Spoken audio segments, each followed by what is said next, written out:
Ok, le vamos a presentar.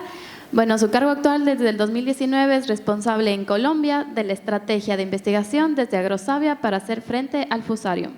Es ingeniera agrónoma por la Universidad de Caldas, tiene un diploma de estudios avanzados en biotecnología y microorganismos asociados, PhD en ciencias agrarias de la maestría agrarias de la Universidad Politécnica de Madrid y lleva 2 décadas de experiencia en diagnóstico y caracterización biológica y molecular de patógenos de plantas y manejo integrado de enfermedades en cultivos de plátano, banano, mora, caña de azúcar y papa. Así que le damos la bienvenida con un aplauso.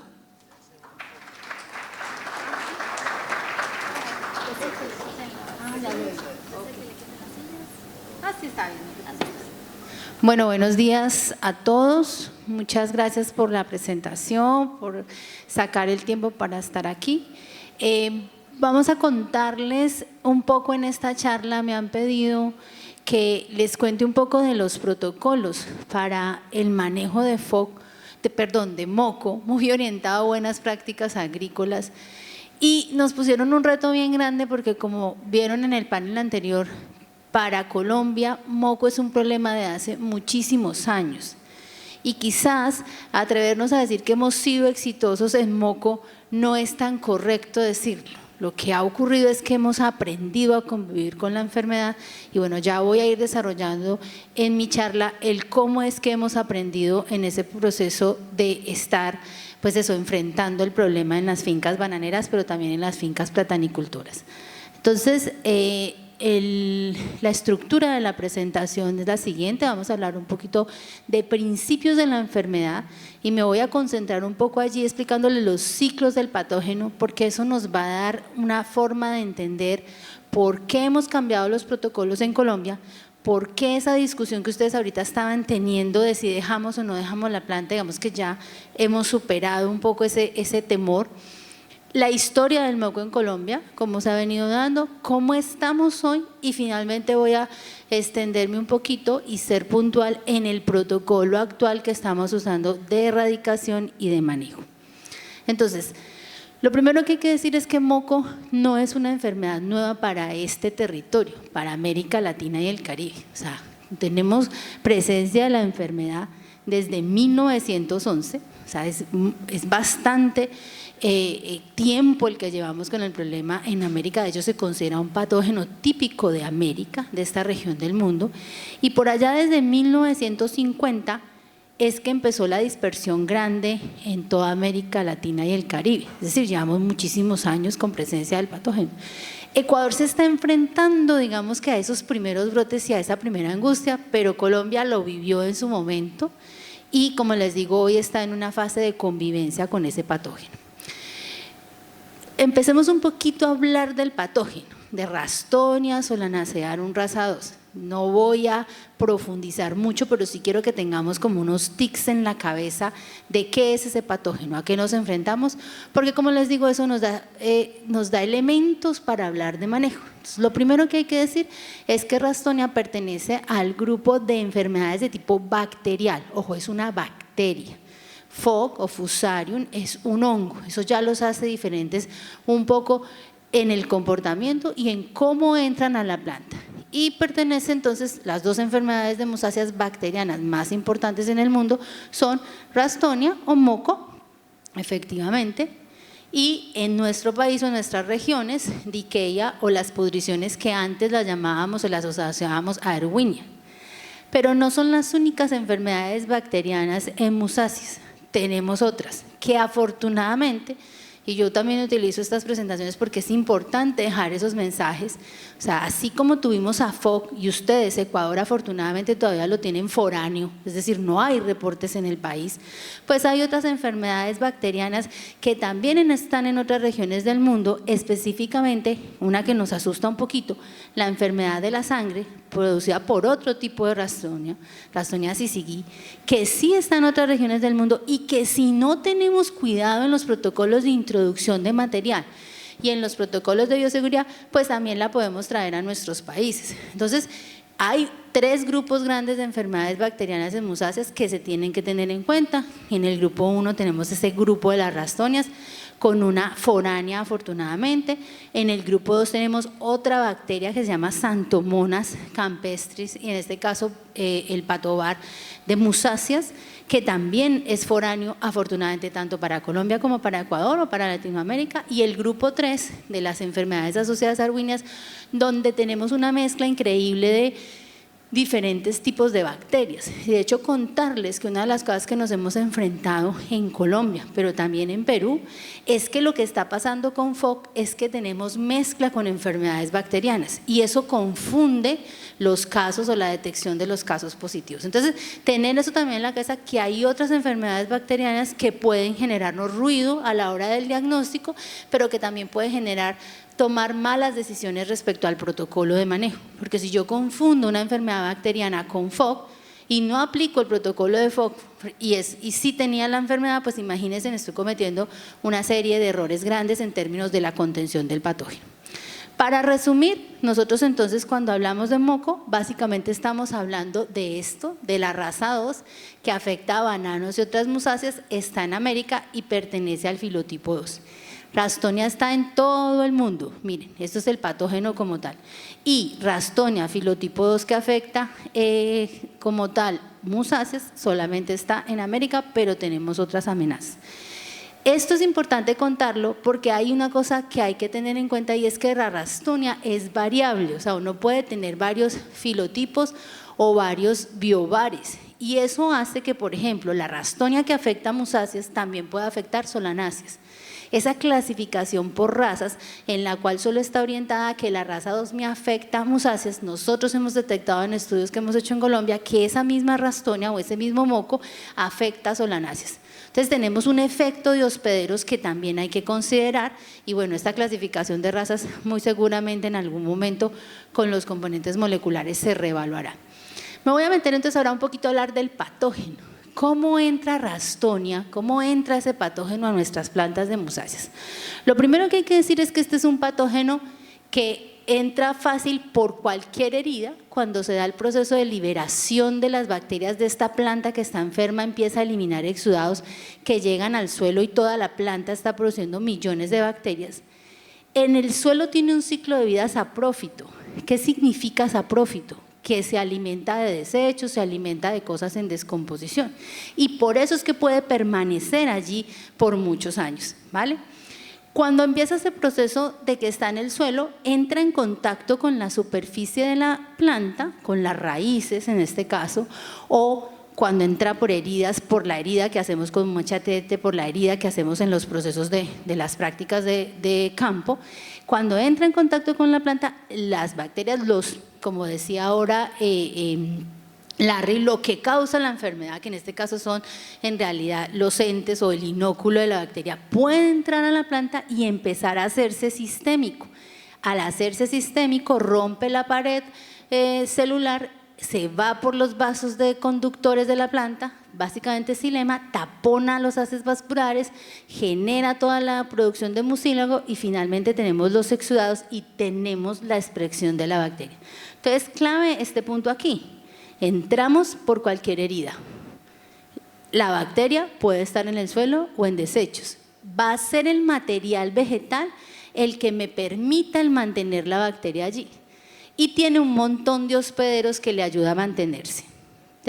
Ya voy un poquito a terminar de cerrar por qué estoy contando estas cosas. Necesariamente debo compararlo con FOC, porque les hemos hablado constantemente de que lo que hagamos para FOC nos sirve para moco. Y debo compararlo también porque les hemos dicho en varias ocasiones que que FOC, lo que nos pasa con moco es un termómetro de lo que nos puede pasar con FOC. Por eso en Colombia preocupa tanto FOC. Bueno, a todos nos preocupa, pero ya les voy a decir por qué. Entonces, ¿cómo es Fusarium? En Fusarium la cosa es un poquito diferente. Las esporas germinan, las esporas son capaces de generar y germinan en respuesta a los exudados, en respuesta a lo que está pasando dentro de la planta, y esas esporas, que pueden ser de 3 tipos, uno tiene microconidios, macroconidios y clamidosporas. Estas clamidosporas son las que más nos preocupan porque son estructuras de resistencia que se pueden quedar muchos años en el suelo, y por eso ustedes escuchan hablar de que FOC se puede quedar hasta 30 años en el suelo. Entonces, esas estructuras hacen contacto con la raíz, penetran, empiezan a entrar por la corteza radicular, forman el micelio a través de los haces vasculares, invaden la planta hasta ser completamente sistémicos. Después se da entonces el proceso de pudrición y daño, y finalmente tenemos la planta pues con todo su proceso de síntomas, que no me voy a poner a detallarlo aquí porque sé que han tenido muchas charlas de eso, pero aquí nuevamente se reinicia el ciclo. Fíjense en que hay 2 cosas que son comunes, y es que las plantas de musáceas, en este caso banano o plátano, actúan como un gran productor de el mismo microorganismo. Entonces, porque la planta de banano es un 80% agua. Entonces, casi que tú tienes ahí, nosotros en el laboratorio lo llamamos una cámara húmeda, una cámara de crecimiento. O sea, esa planta está produciendo todo el tiempo conidias de Fusarium o estructuras reproductivas de la bacteria. Por lo tanto, por eso es importante la erradicación, porque cuando haces la erradicación eliminas esta posibilidad de que se produzcan las estructuras reproductivas, y en el caso de la bacteria que se reproduzca también, pues eso, los entes o como tal, las unidades formadoras de colonia, que lo llamamos uno así, que son las que reproducen la enfermedad. Entonces, ya viendo ese ciclo de cómo entran los organismos, vámonos un poquito a dispersión. Y esto que ustedes ven aquí es el ciclo que nosotros utilizamos para explicar la dispersión de FOC. Los chulitos los he puesto para que analicemos cómo es la dispersión FOC, cómo es la dispersión de moco. Entonces, fíjense, empecemos por aquí. FOC se transmite por los hijos contaminados, sí. ¿Y moco? Pues también tiene chulito. Y aquí es mucho más evidente, o sea, en FOC, por ejemplo, está descrito que las plantas jóvenes no presentan síntomas tan rápido y que uno puede no ver síntomas de FOC en las plantas jóvenes o en los hijos. Eso es cierto, puede pasar. Ahora, cuando hay altos niveles de inóculo, porque nosotros ya lo hemos notado en campo, sí puede haber infección en plantas jóvenes. En el caso de moco es muy común que los hijos se enfermen, ¿vale? Y ojo con esto, las 2 enfermedades son de tipo sistémico, entonces no existe posibilidad alguna, y no nos vayamos a creer el cuento de que si esta planta está enferma, su hijo no se le ven síntomas, está sano. Eso no es cierto. El patógeno, tanto Fusarium como moco, ya están en el hijo, aunque usted no vea síntomas. ¿Por qué? Porque la planta madre alimenta al hijo. Y en esos procesos iniciales, cuando hay paso de nutrientes de la planta madre al hijo, pues efectivamente van las bacterias y van los hongos, porque son hongos sistémicos.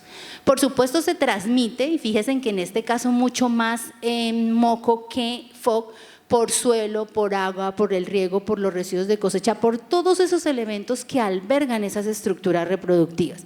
Por supuesto por la maquinaria agrícola, y aquí hacemos como un signo de interrogación, porque es posible que si uno no tenga altos niveles de inóculo en el suelo de moco, la maquinaria no sea un elemento tan importante en la dispersión, pero en FOC sí, porque en FOC el suelo va a estar lleno de estructuras reproductivas. Y entonces una cosa que uno aplica en términos de niveles de riesgo es que si ya sabe que existe un riesgo, pues también lo elimino para moco y también lo elimino para FOC. O sea, no tendría sentido que en sitios donde tenemos moco preparemos el suelo con maquinaria y ese suelo lo llevemos a otro lado, porque estamos corriendo un riesgo. Pero digamos que allí la transmisión no es tan efectiva como si lo es en FOC. Por supuesto por el calzado, por supuesto por las plantas acompañantes. Y aquí quiero destacar algo bien importante, y es que en moco hay más de 55, el reporte que tenemos en Colombia, especies de arbences que son hospederas de moco. ¿Qué significa que son hospederas? Que el moco, Ralstonia, entra en la planta, ¿cierto? Se queda allí aunque no genere síntomas, y por lo tanto inician nuevamente el proceso o el ciclo del patógeno. Por supuesto por animales también, y por eso se habla del cerramiento de los sitios, evitar que los animales pasen por los sitios que estamos erradicando, por supuesto por las herramientas y prácticas culturales, y aquí hay que hacer una mención bien importante.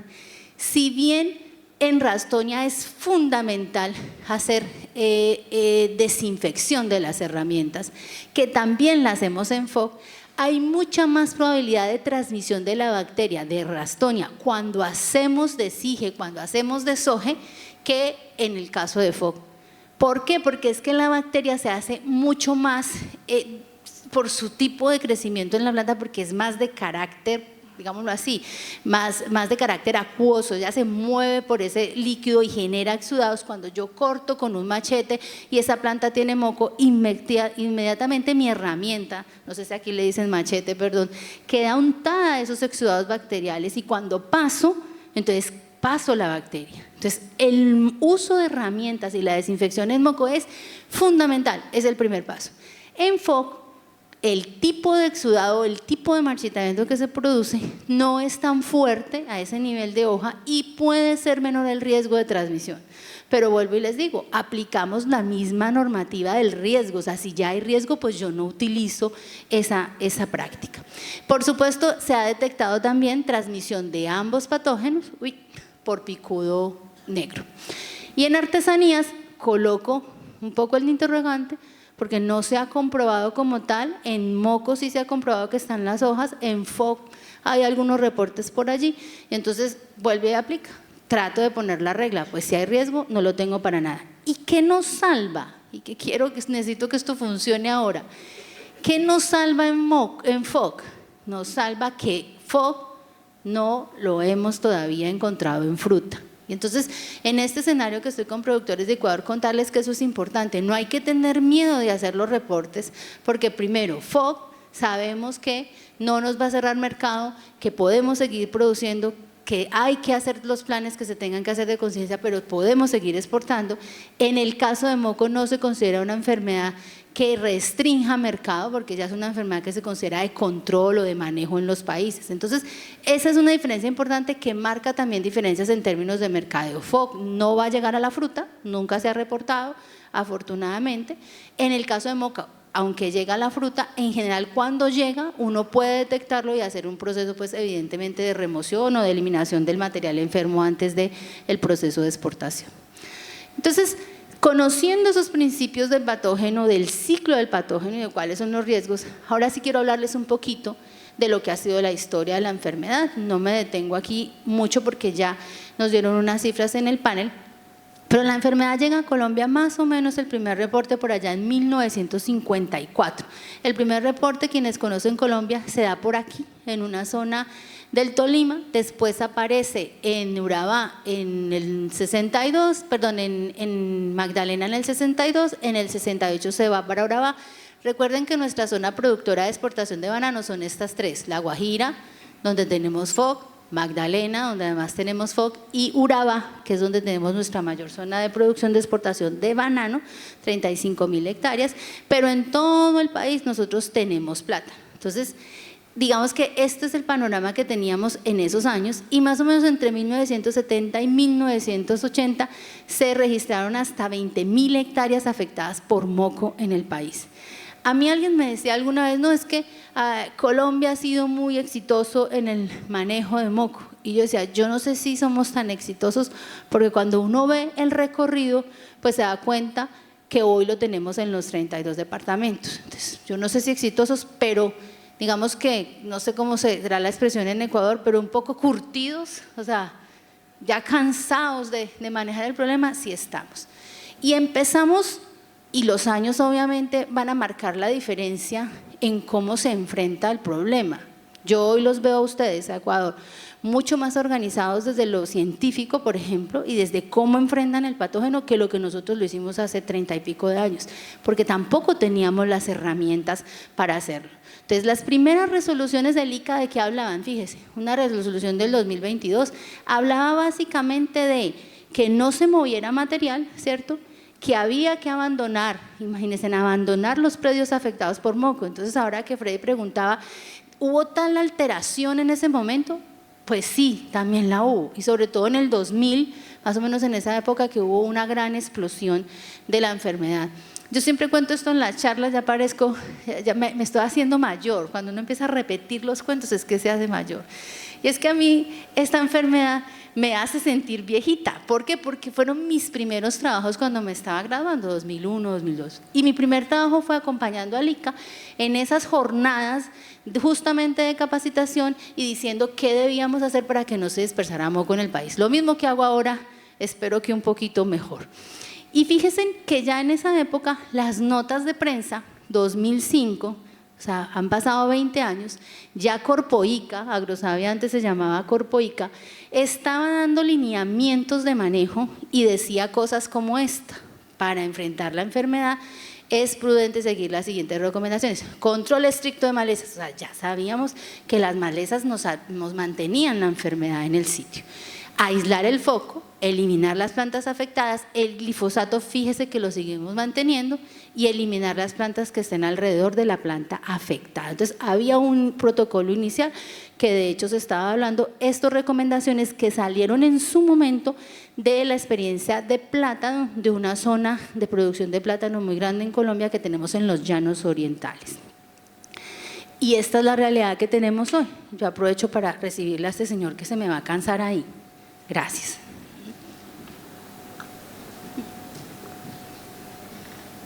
Entonces, si vemos ese panorama, pues yo no sé si somos exitosos. Fíjense, los 32 departamentos, Colombia está dividida en 32 departamentos, tienen moco. Todos. Esta zona, fíjense, cuando llegó aquí fue una angustia tremenda, porque esta zona no es productora, es el Amazonas. Eso quiere decir que hemos movido semilla, incluso entre comunidades indígenas, incluso entre comunidades afrodescendientes, que son las que están por aquí en esta zona también del Chocó. Entonces, es grave el problema, se registran alrededor de casos más o menos al año, unos 7.000, 8.000 casos, con los problemas de subreporte que eso tiene. Porque ustedes saben que no siempre se reporta la enfermedad, porque además como la enfermedad ya no es cuarentenaria, en Colombia moco es una enfermedad de control. ¿Qué significa una enfermedad de control? Que le hacemos seguimiento, que el ICA en sus jornadas de revisión trata de ver qué predios están afectados, pero ya no tenemos ni una emergencia sanitaria ni un proceso de apoyo al control de esas enfermedades, salvo lo que se hace con los gremios. Y estos son los números de lo que pasa con moco. O sea, me voy a detener solo aquí. Estos dos departamentos, Risaralda, gran productor de plátano, Meta, gran productor de plátano, y por aquí están los otros países, perdón, los otros departamentos donde está la producción bananera. Esas cifras, por ejemplo, hacen pensar, y uno tiene la idea en Colombia en general, de que moco es un problema de plátano, pero no es que sea un problema de plátano. Lo que ocurre es que los bananeros han aprendido que el moco se puede controlar, y el mensaje que da ahora nuestro director es sí se puede, con unos procesos muy estrictos de erradicación y de bioseguridad. Pero aún así, estos son datos de que nos permite amablemente presentarse Nibanano, Augura. Fíjense, esta es la zona bananera de Augura, nuestras 35.000 hectáreas, que es lo más grande o lo más parecido a lo que ustedes tienen. Fíjense en los reportes que ellos tenían, 2020, 88 casos, 88 fincas, 1.626 casos, y fíjense a lo que reportaron en el 2023, 164 hectáreas afectadas con 124 fincas. Que a mí este reporte me gusta mucho porque es el reporte que hace Senibanano acompañado del ICA de cómo están las fincas. Entonces no son pocos los brotes, y eso si lo sacamos en términos de porcentaje de área afectada. Sí, Urabá tiene 35.000 hectáreas afectadas, estamos hablando de que tenemos más o menos unas 0.3 hectáreas afectadas. Ustedes con los datos que dio ahora Larry están como en un 3% en esa zona de los ríos. Que por eso el efecto entonces puede ser tan grande en términos visuales de lo que está pasando, pero esta también es nuestra realidad. Y si nosotros le ponemos cifras a esto, que esas cifras las generó Augura, yo voy a ponerle una cifra adicional, pues estamos hablando de 3 millones de dólares perdidos, porque fíjese, estamos hablando del lucro cesante, que son 15 meses más o menos, 6 meses de la cuarentena, 9 meses hasta la siembra, más las cajas o los racimos que se pierden. Ustedes de esto saben mucho más que yo, pues eso da una cifra de este porte, pero yo se las voy a poner en otros términos. Más o menos, una hectárea de banano necesita un trabajador fijo o un trabajador directo. Si hay 174 hectáreas afectadas, uno podría decir que se pierden 174 empleos. Y nuestras zonas de producción de banano en Colombia están en general en zonas bien deprimidas. Perder 174 empleos es un riesgo muy grande, entonces, o es un problema serio. Y esa es la realidad que tenemos hoy en Colombia. Entonces, ¿cómo enfrentamos el patógeno después de esta realidad que les muestro? Pues básicamente apalancándonos en el principio de control de enfermedades. ¿Qué hace uno cuando tiene una enfermedad y sobre todo enfermedades que tienen procesos de dispersión por el suelo? Pues lo primero que uno tiene que hacer es tratar de excluir y prevenir. Excluir, eliminar, o sea, quitar. Prevenir, evitar que llegue. Erradicar, eliminar cuando ya está presente y a partir de ahí empezar con las estrategias de protección, resistencia e incluso aparece el concepto de terapia, que es la aplicación de productos. Quienes son agrónomos aquí deben estar recordando un poquito de su clase de fitopatología o los que trabajan en enfermedades. Esos son los principios. ¿Y usted cómo aplica esos principios? Recordando el ciclo del patógeno y el ciclo de la planta. Si usted no hace una relación entre las dos, pues no va a generar prácticas adecuadas. Entonces, voy a irme al pasado. Entonces, por favor, esto que voy a decir en estas próximas diapositivas es el pasado, lo que hacíamos en Colombia antes. Porque me parece importante contárselos porque creo que están en esa etapa, en las fórmulas milagrosas, en empezar a buscar qué hacemos, todos tratando de aportar, pero a veces sin, pues digamos que sin la experiencia que ya se tiene de haber convivido con este patógeno tantos años. Y yo les voy a decir cuándo deben sí anotar, o sea, esto no lo anote, porque la vez pasada di una charla similar a esta y después me están diciendo, venga, ¿cuánto es que aplico de esto? No, esto no es lo que estamos recomendando, eso es lo que hacíamos. De hecho, una de las cosas que siempre hemos trabajado en Colombia es que las resoluciones del ICA están acompañadas de datos que se han generado generalmente de investigación. Entonces, este protocolo que les voy a mostrar era el que estaba en nuestra resolución para control de moco en el 2013. ¿Qué decíamos en el 2013 de moco? Mire, decíamos, la enfermedad se controla, fíjese, 2013 la resolución, la 0330, fue la primera resolución, la primera no es la tercera, pero es que las anteriores eran muy básicas en términos de no mueva material, elimine los sitios, pero esta resolución del 2013 sí tenía todo un protocolo de área roja, área amarilla y área verde, ¿vale? O sea, diferente. Entonces, ¿qué decía? Pues haga delimitación y erradique los fotos, aplique lixiviados, roca fosfórica y tajete espátula en los focos afectados por moco. Desinfecte las herramientas con hipoclorito de sodio al 2.5 o a peonio cuaternario. Estos trabajos los desarrolló CIAD. Y ellos desarrollaron una estrategia que por muchos años se evaluó sobre todo en plátano, pero también se utilizó en banano, de producir lixiviados de la planta. Es decir, cogían el raquis sobre todo de las plantas, los picaban, los colocaban en una gran compostera y de esa compostera sacaban unos líquidos que aplicaban como tal a las plantas. ¿Por qué hacían eso? Porque ellos encontraron que cuando aplicaban estos raquis, estos son fincas producidas en diferentes fincas, estos son los lixiviados que se usaron, este es el pH, fíjense aquí, esta es la concentración de las unidades formadoras de colonia, es decir, cómo se veían en los medios de cultivo el crecimiento, y fíjense cómo la aplicación de estos lixiviados reducía, ¿cierto? De acuerdo a la concentración, reducía el número de unidades formadoras de colonia. Es decir, en la medida que tú aplicabas esos lixiviados, el número de bacterias que había en el suelo era menor. De ahí solo voy a destacar eso, una cosa, existen productos que te ayudan a disminuir el número de bacterias en el suelo y eso puede ser un dato interesante.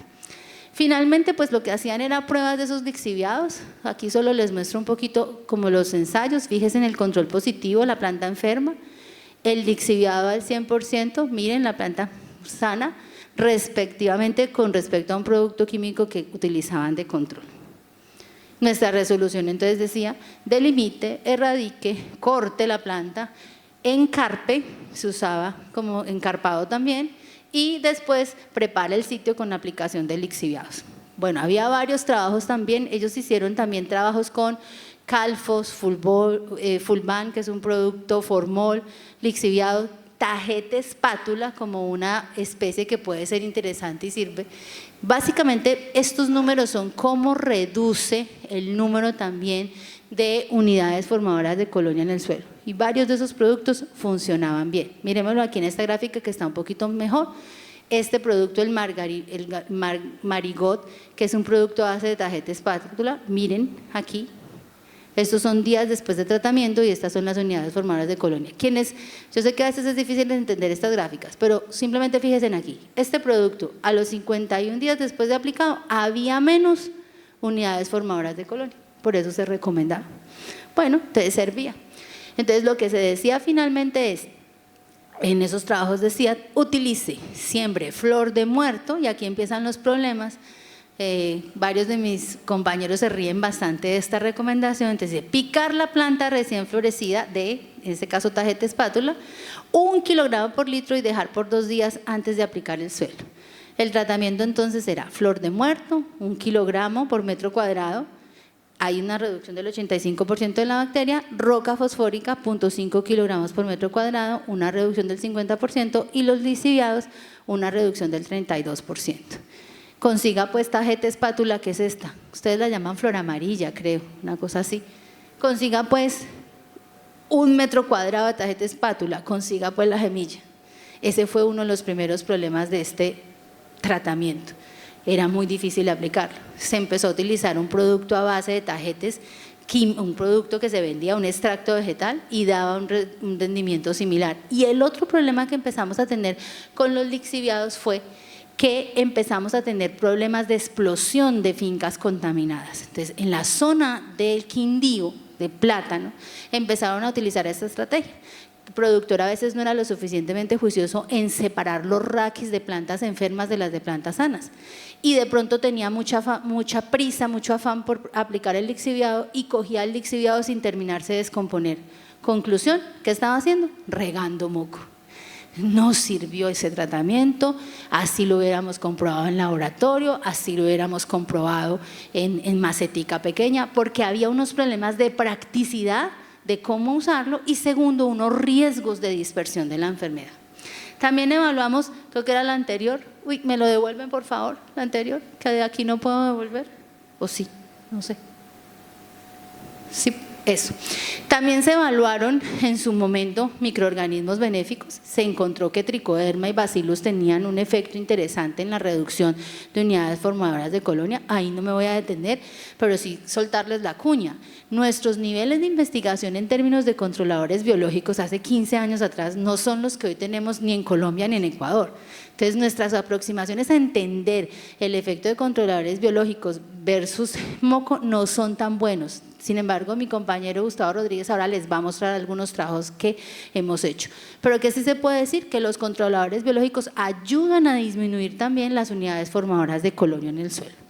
Y no debo dejar pasar de contarles esto, porque esta fue otra de esas grandes recetas milagrosas en Colombia. Y no se me va a olvidar, pero estaba yo muy recién llegada de mi doctorado, cuando un boom en todo el país de que aplicáramos, por favor, dióxido de cloro en inyección a la cuarta hoja de la planta enferma o en el suelo, y que si aplicábamos dióxido de cloro eliminábamos moco, porque estábamos en un problema gravísimo en ese momento en todo el país. Entonces, claro, empezamos a evaluarlo. Efectivamente, el dióxido de cloro funciona en términos de que cuando tú aplicas dióxido de cloro, este es el crecimiento de la planta, este es digamos que la cantidad de bacterias, aquí medido en una medida que es cómo crecen en un medio líquido, densidad óptica, y básicamente cuando tú aplicas mayor cantidad de dióxido de cloro, fíjense aquí, 70 miligramos por litro, pues no hay crecimiento de la bacteria. Esto es la bacteria, funciona el dióxido de cloro, ¿cierto? Reduce. Cuando lo aplicábamos en planta, pues pasaba esto. Fíjense aquí, no me voy a poner a detener aquí, pero eso esto estadísticamente daba.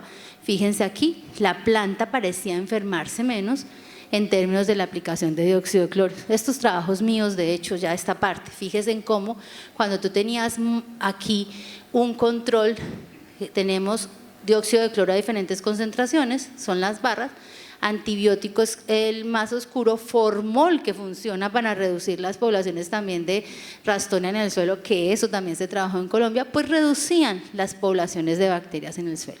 Fíjenlo aquí para que lo vean ustedes más claro. 50, 25, nuestro testigo, formol, el antibiótico y el dióxido de cloro a 100 centímetros cúbicos por litro. Estos trabajos que hicimos con Fedeplacol, con la Asociación de Platanicultores de Colombia, pues sí funcionaba. Y entonces empezamos a trabajarlo en planta. En planta aplicábamos todavía me acuerdo de estos muestreos. Aplicábamos aquí el dióxido de cloro y veíamos en algunas plantas cosas como esta, ¿no? Dice, uy, recupera la planta, qué cosa tan maravillosa, ¿cierto? Cuando nos íbamos a contar, pues todavía las plantas tenían Ralstonia. O sea, la planta, a pesar de que mostraba un fenómeno de recuperación, seguramente por la disminución de las bacterias en la planta, seguía teniendo bacteria. ¿Y eso qué significa? Si les expliqué antes que la bacteria actúa como una cámara húmeda donde crece y crece el patógeno, que quizás es peor el remedio que la enfermedad. Pero usted mantiene la planta, pero mantiene el inóculo de la enfermedad allí para que se disperse. Rápidamente empezamos toda una estrategia en el país acompañando al ICA. En ese tiempo yo no trabajaba en Agrosavia, trabajaba en una universidad, pues diciendo, mire, no, sí puede que usted vea algo positivo, pero después es peor porque va a mantener el patógeno en su finca. Esto cómo se veía, y había otros casos, que hay que decirlo, donde no había ninguna recuperación, ¿no? O sea, aplicabas el producto y no pasaba nada. Cuando lo vemos en términos de números, pues fíjense aquí, es el tratamiento con dióxido de cloro y el tratamiento con glifosato.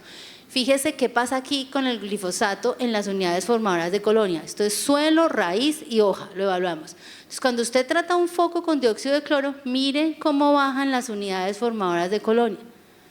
Bajan, o sea, hay menos bacterias. Fíjese en lo que pasaba con el dióxido de cloro. Mucho más, ¿verdad? ¿Por qué? Porque el glifosato mata el tejido vivo y por lo tanto la bacteria no tiene dónde crecer. El dióxido de cloro me mantenía en la planta viva, entonces seguía produciéndose la bacteria. Conclusión, esa vaina no sirve, ¿cierto? Es un riesgo. Pues les decía que esta es la historia. Eso es lo que va a empezar a pasarles a ustedes ahorita. Van a empezar a llegar montones de productos diciendo, mire, baja. Muy bien lo que está haciendo Agrocolidad, que se hagan las pruebas de eficacia, porque eso les ayuda a determinar realmente cuánto sirve, porque se necesita. ¿Qué funcionó a nivel de Urabá? Pues lo que les contaron un poco en el panel.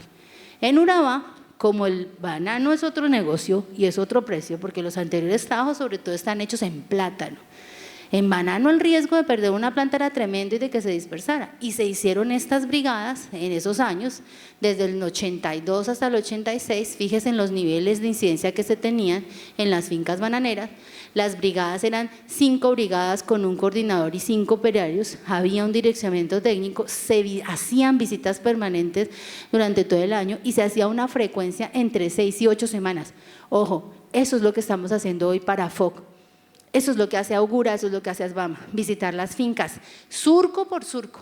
El proceso de vigilancia es surco por surco, cosa que usted le da la vuelta a la finca en 6 meses, las más pequeñas, en un año las más grandes, y entonces siempre tienes vigilada la enfermedad. Y hacían la erradicación y ahí fueron los datos que contamos hoy, aunque se contó, donde se lograron reducciones del 70% al 3, 4% en esa zona bananera.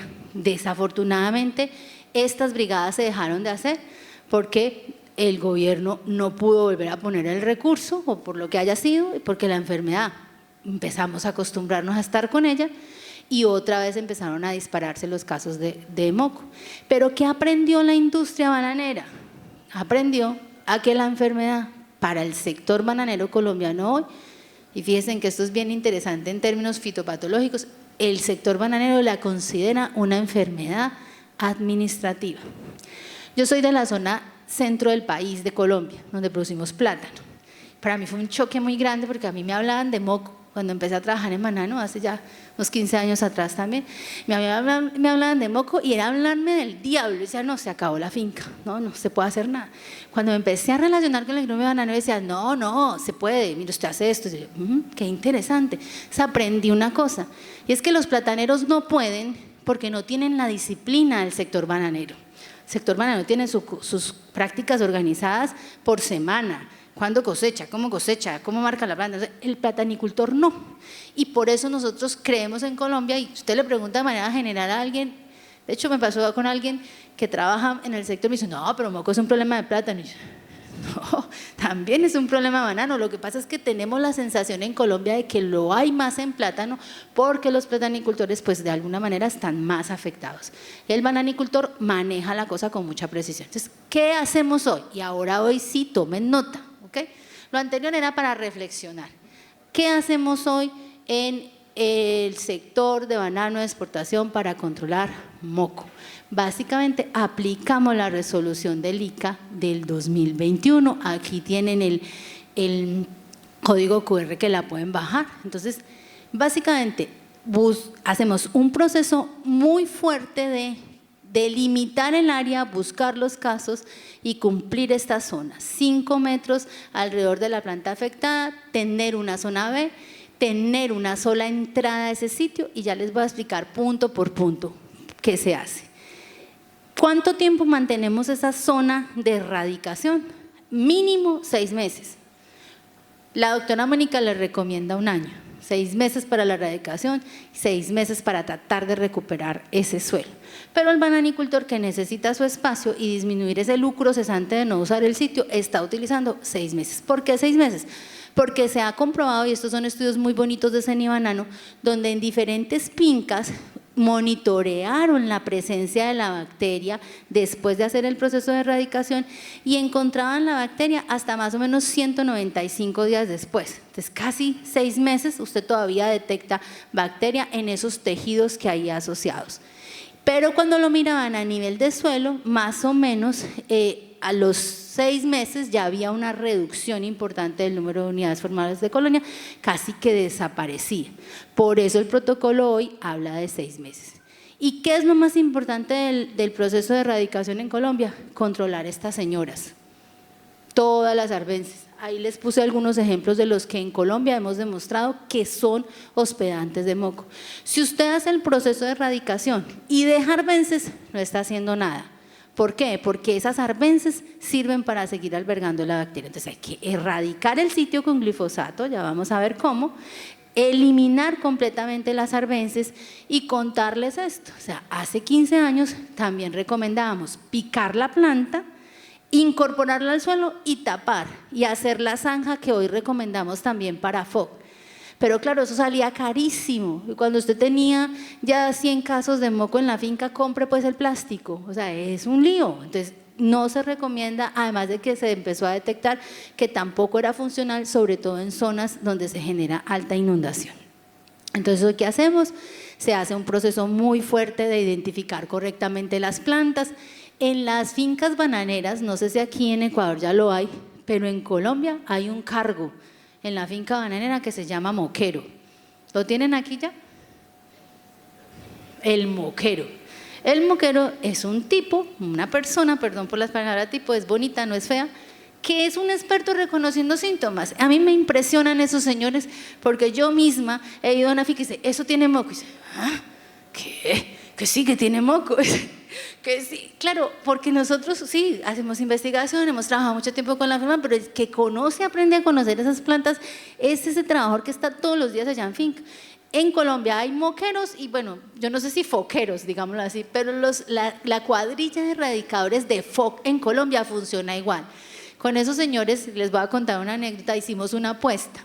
Empezaron a ver un síntoma en la nervadura de la hoja asociado a FOC, que ya lo contamos en algunas charlas porque ya lo comprobamos. Y ellos nos decían, no, mire, es que cuando hay FOC está esa nervadura, ese peciolo se pone amarillo. No, hombre, no, esa planta todavía como bien, que sí que tiene FOC. Bueno, pues cogimos esos peciolos y en el 96% de las muestras, el señor que decía que eso tenía FOC, esa planta la llevamos al laboratorio y tenía FOC. Entonces, compañeros, hay que empezar ya a trabajar en ese moquero. Hay que capacitar a los moqueros, ¿sí? Asbama, Ogura, por ahí están mis compañeros de Asbama, tienen muchísima experiencia en la preparación de ese tipo de personal. Una persona que recorre el cultivo y señala las plantas enfermas. Se marca la planta, se delimita la zona, si la planta se une con otro moco, con otra planta que tiene moco, se amplía el cuadro de erradicación hasta lograr proteger toda el área. Esa planta se debe, y lo dejé no con fotos, sino con cada una de las características para que la recalquemos. Entonces, ¿qué debemos? Establecer una única entrada y una salida. Disponer de un área de desinfección. Usted tiene que tener un solo sitio por donde va a entrar a ese sitio y se va a desinfectar con amonio cuaternario al 1 o al 2.5%. Aquí me empiezan otras formas. Y si yo utilizo hipoclorito, y si utilizo formol, y si utilizo yodo, Bueno, los yodos funcionan, los hipocloritos funcionan, pero no tan bien como el amonio. Entonces, salvo que usted tenga una restricción muy fuerte, trate siempre de usar el amonio cuaternario y si no, pidan la ayuda a Agrocalidad que les diga qué producto alternativo usar. Pero lo mejor es el amonio cuaternario. Ninguno de los otros es comparable. Por favor, no vayan a empezar a usar formol en Ecuador, ¿sí? Que en Colombia tuvimos nuestra fase de gente usando formol. Acaba con el suelo y quema a las personas y además genera problemas respiratorios y bueno, y mata pájaros también. Eso no se usa. En el Quindío tuvimos en el año 2005 una epidemia de pájaros muertos en las fincas. Era porque usaban formol, ¿ok? Inyectar el glifosato al 20% a todas las plantas de la zona en forma de espiral, de afuera hacia adentro. Utilizar 30 mililitros de la solución para hijuelos y 50 mililitros para plantas adultas, ¿vale? Asimismo, cortar y tratar todo el material vegetal de musáceas con la solución, es decir, lo cortamos el material, no picamos, sino que simplemente hacemos el proceso de aplicación, no extraemos las plantas, ni suelo, ni mucho menos las vamos a arrojar a otros sitios, hay que dejarlo ahí, ¿vale? Y desinfectamos las herramientas pues con todas las soluciones mencionadas. Ojo con esto, inactivar el sistema de riego, colocar un rótulo en la zona, restringir el paso de animales y realizar un control constante de algas. Eso del riego es súper importante. Los sitios, y Augura tiene un trabajo bien bonito donde ha identificado por qué una finca es menos exitosa en el control de moco y otras más exitosas, porque eso pasa en las fincas bananeras. De repente un productor tiene 80 focos y al año tiene 2. Y de repente un productor tiene 5 focos y al año tiene 150. Dice, ¿pero qué tiene el productor A y qué tiene el productor B? Pues que el uno es riguroso en su proceso y el otro no. Eso hay que hacerlo, ¿ok? Y en la zona amarilla, pues aquí no lo voy a leer uno por uno, pero es todo, cumplir básicamente lo mismo y esto es básico. Durante al menos 6 meses, mantener el área libre de malezas y del riego. Solo debe entrar el moquero para hacer mantenimiento, fíjense, eso es un cargo en Colombia, hay un cargo importante, yo respeto mucho los moqueros y los foqueros. Desinfección planta a planta en toda la finca, reemplazar el palín por el sable o la zabaleta, es decir, para no hacer daño y no contaminar tanto la herramienta, no repicar, no remover el material vegetal del suelo. Entonces, Larry, en Colombia eso ya lo aprendimos, la planta se le aplica el glifosato y ahí se queda, ¿vale? Solo entra una persona ya cuando, porque por nuestras condiciones climáticas uno no cree, pero uno aplica el glifosato y más o menos en un mes máximo esa planta está completamente caída, no hay que hacer mucho más esfuerzo. Entonces el esfuerzo de cortar y picar no es necesario, no se tiene que hacer. Léasen la resolución con cuidado y verá que ahí lo ven. ¿Y qué pasa cuando uno hace estos procesos o no los hace bien? Fíjese, esta es una finca en la zona bananera, estos son datos de Cenibanano que nuestro compañero Sebastián Zapata nos presta. Focos 2020 en azul, focos 2021 en amarillo, focos 2022 en rojo. Fíjese en esto, qué curioso, cómo se empiezan a mover los focos, cómo aparecen en ciertas zonas, pero ¿por qué en esta zona en el 2020 había focos? Se pararon un poco y ¿qué pasó? Porque aquí tenemos tantos focos, que es esta misma visual de una finca, cómo empiezan a dispersarse. Y creo que Larry lo dijo ahora, una vez llega moco, una vez llega foco, no hay manera de quitárselo de encima.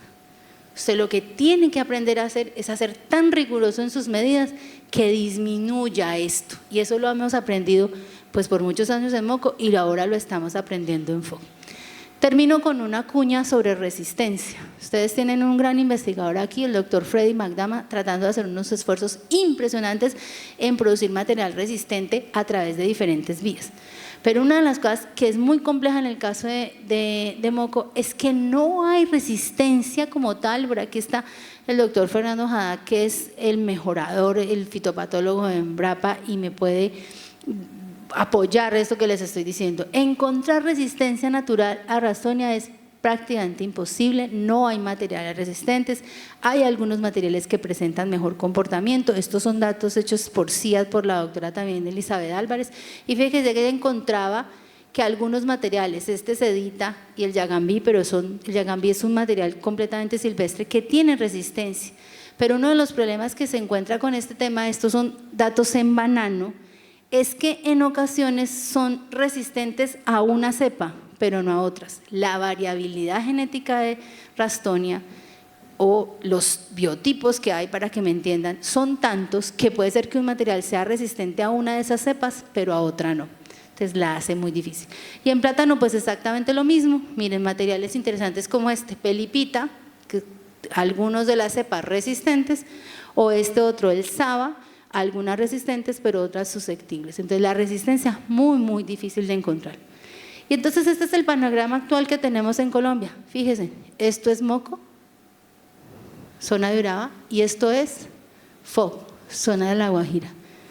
¿Qué de diferente ven? Muy poco.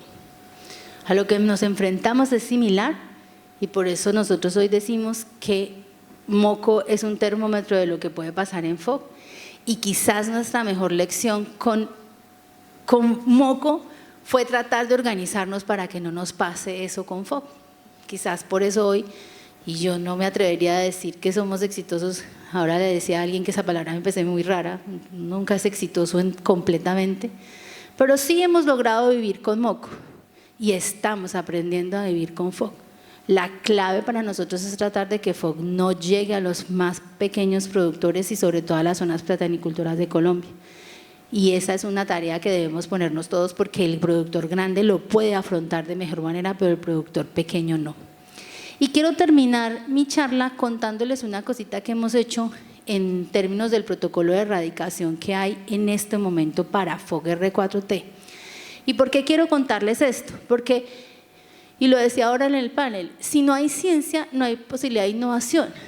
Y a veces a los científicos se nos juzga porque no entregamos una solución completa, no hay nunca soluciones completas para este tipo de patógenos, no las entregamos rápido y por eso todo es un proceso de aprendizaje, pero es que así funciona la ciencia. Hoy nosotros vemos las cosas de manera diferente a como se veían hace 25 años gracias a la ciencia.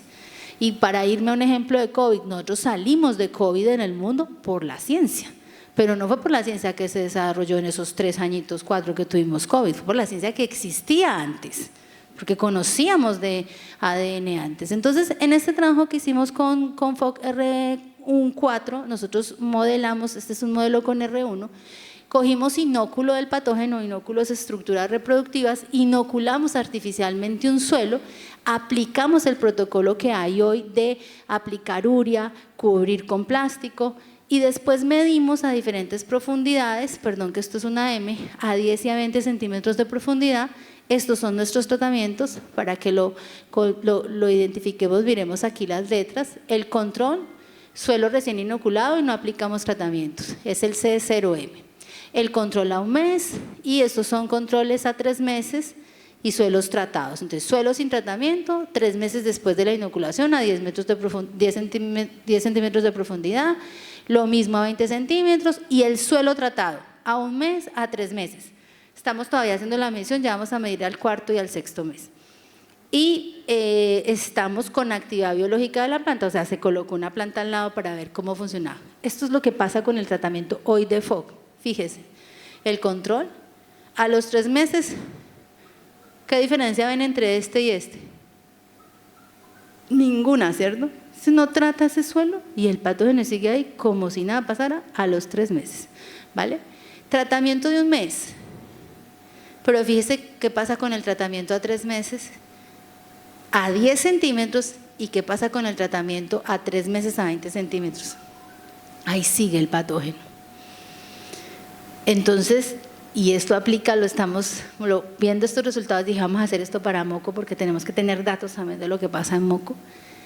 Los tratamientos me ayudan, dan un choque fuerte en esos primeros meses. Todas las cosas que vendan, que puedan tener una acción y que evaluemos y bajen las unidades formadoras de colonio, nos dan una ventana de tiempo muy corta de 1 mes, quizás no más, ¿vale? Fíjense en cómo se ven las plantas, el control a 1 mes, el control a 3 meses, fíjense, el control con el suelo tratado, obviamente la planta se quema por el efecto de la urea. El inóculo sigue. Y miremos los datos, que a nosotros nos gustan los datos. Fíjese en los controles y fíjese lo que pasa a los 3 meses. El patógeno, mire, el primer mes bajó completamente y dice, uy, lo logré, elimine el patógeno. Pues no, señores, ahí está el patógeno.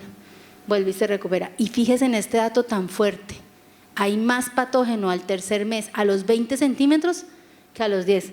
¿Por qué? Porque por el efecto del riego, que seguramente es lo que pasa en campo, el patógeno baja. Quizás soy muy apocalíptica mostrándoles esto, pero es que quiero que llegue este mensaje. Primero, los protocolos de erradicación nos permiten una ventana de manejo inicial de los patógenos porque reduzco, hago un choque en la disminución de las unidades formadoras de colonia o de inóculo en el suelo. Pero este tipo de patógenos no se erradican. Para erradicar moco o FOC de una finca que le presenta, usted tiene que sacar todo el suelo de la finca y venderlo. Yo no sé a quién. No se puede. Estos patógenos llegan para quedarse, ¿ok? Entonces, las conclusiones que quiero dejar en esta charla son es que no hay una única estrategia. Sin embargo, los pasos que debemos dar para prevenir y manejar moco es la exclusión y la erradicación.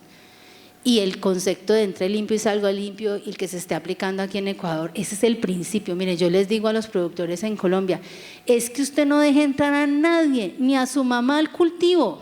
¿Para qué? Si quiere una planta de banano, la pone en el frente de la casa y le dice, mire qué bonita la planta de banano. No dejen entrar a nadie a su finca que no tenga que entrar. Ojo con el cuento de la bioseguridad. Hoy la bioseguridad en Colombia, para estas mis colegas de ASBAMA me pueden dar datos más claros, pero cuando llegó FOC a Colombia, la bioseguridad no alcanzaba ni el 20% en las fincas de banano de exportación. Y hoy, sabiendo que tenemos FOC, creo que los datos están como un 80%, o sea que todavía no la tenemos. Todavía hay gente que no cree en la bioseguridad.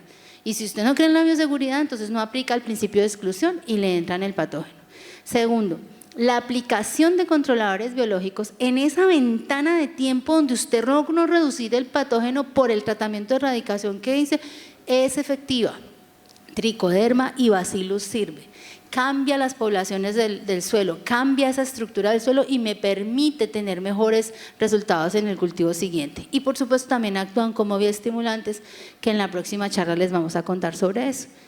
Y tengo que reconocerlo, porque esto también hay que contárselos a ustedes. Hay zonas del país donde nosotros no hemos podido con moco. ¿Dónde? En plátano, en la zona de los llanos orientales. ¿Por qué? Porque esa zona se inunda. ¿Qué hacen en la zona para manejar moco? Tienen cultivos a un solo ciclo. Y cuando yo digo esto en el gremio bananero, yo sé que mismos se asustan, pero así funciona el sector productor de plátano, que es el más grande de Colombia. Además, ellos siembran a un solo ciclo, sacan su cultivo y se van para otro lado.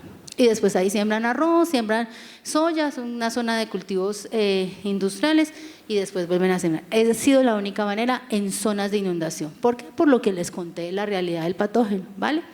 Y finalmente dejarles como una cuarta conclusión es que la estrategia de vacíos biológicos sí funciona. Porque esa ventana de tiempo que me da cuando yo reduzco el patógeno, porque apliqué la erradicación, porque apliqué un extracto vegetal, porque apliqué un dióxido de cloro, las opciones que quieran, por supuesto siempre avaladas por su ONPF, y después aplicar organismos benéficos les puede ayudar a mejorar esos sitios.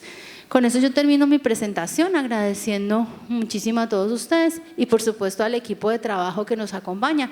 Este es un trabajo que nosotros hemos venido haciendo, aprendiendo mucho de los gremios, aprendiendo mucho de los productores y poniéndole datos de ciencia a través del equipo de investigación de Agrosavia. Y finalmente decirles esto, yo sé que estoy en una zona, estoy en un territorio de banano, pero si bien trabajamos para banano de exportación, también trabajamos para la comida de la gente. Entonces, es la seguridad alimentaria de la región. Muchísimas gracias.